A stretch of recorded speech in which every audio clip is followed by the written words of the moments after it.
Hello மக்களே! Welcome back to my channel. இன்னைக்கு ஒரு குட்டி ஈவினிங் மினி விளாக் பார்க்கலாமா? அப்படியே இயற்கையை ரசிச்சு முடிச்சாச்சு. சரி, ஓகே. கொடியில வந்து துணி எல்லாமே காலையில துவைச்சு போட்ட துணி எல்லாமே அப்படியே இருந்தது.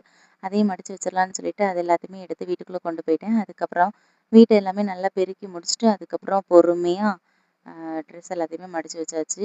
அப்புறம் இவங்க அப்பா வந்து ஈவினிங் ஸ்நாக்ஸ் வாங்கிட்டு வந்திருந்தாங்க. பஜ்ஜி வாங்கிட்டு வந்திருந்தாங்க. அதையுமே சேர்ந்து நல்லா ஷேர் பண்ணி சாப்பிட்டாச்சு. அப்புறம் நைட்டுக்கு டின்னருக்கு இட்லியும் தக்காளி சட்னியும் தான் வைக்கலான்னு சொல்லிட்டு பிளான் பண்ணியிருந்தேன். சரி, ஓகே. இட்லிய வந்து நல்லா மாவு ஊத்தி அடுப்புல வச்சாச்சு.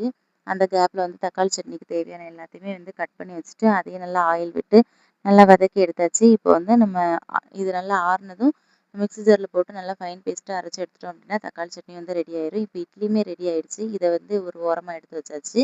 அதுக்கப்புறமா கையோட பாத்திரம் கிடந்துச்சு. மத்தியானம் சாப்பிட்ட பாத்திரம் எல்லாமே அப்படியே இருந்தது. அதையுமே வந்து கையோட நல்லா கழுவி வச்சிடலாம்னு சொல்லிட்டு அதையும் விளக்கியாச்சு. அதுக்கப்புறமா நைட்டுக்கு நானும் சாப்பிட்டாச்சு. பிள்ளைங்களுக்கு சாப்பிட கொடுத்தாச்சு. தூங்க போயிட்டோம்.